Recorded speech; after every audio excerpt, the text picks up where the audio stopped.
Just wanted to do a quick little update. We had that Cordyceps culture come in that we put on agar a few weeks back, and those plates turned out clean. So what we did was put one of the plates into I guess I might as well get it over here for us, huh?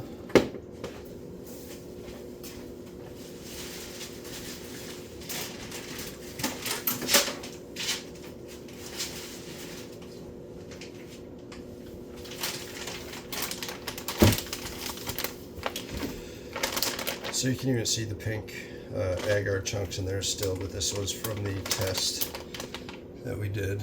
And fully colonized. This is brown rice, supplemented with a very small amount of light malt extract and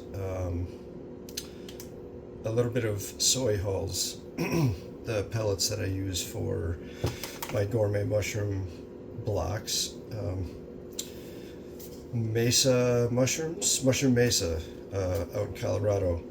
It's kind of his recipe. He was trying out throwing some of those soy hull pellets in with his brown rice mixture and just crushed it with his yield. So we're giving that a shot here. Fully colonized. This date is 12/26.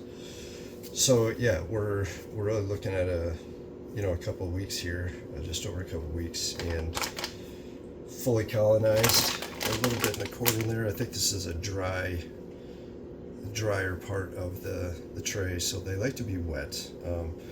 This patch here is covered up with clear tape, and there's only about maybe a quarter of it showing here. I could probably tape that whole thing off and they'd be just fine until they're ready to fruit. But yeah, this was our test plate. Everything looks good, and we also took a scrape of that test plate and put that, now I've used a bunch of this, but put that into LC. This is just potato dextrose, basically, that I don't buy it. I just take a small red potato, skin it, wash it, chop it up, boil it for 15 minutes, 20 minutes, strain the potato out, and then use that water that, I do that in about 500 milliliters of water. And I just use that water straight into the jars, put my stirring bar in there, in the bottom there, and yeah, they explode. I don't have to do fancy supplements. I don't have to pay for anything. Just a red potato, medium sized, chop it up, boil it, use that water. That's the same thing that I use for my agar plates.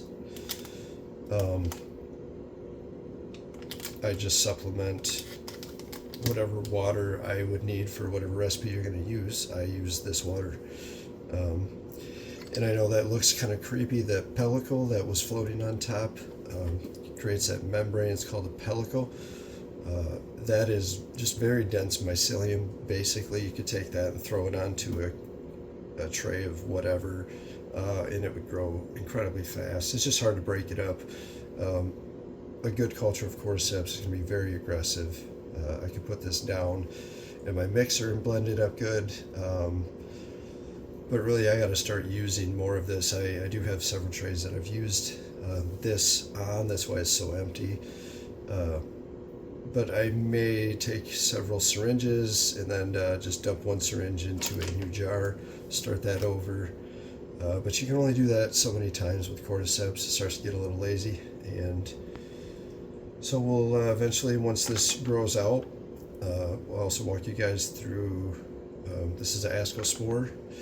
So kind of drop spores a little differently, walk you through how to collect those and start a whole nother generation so we can stay healthy and vigorous.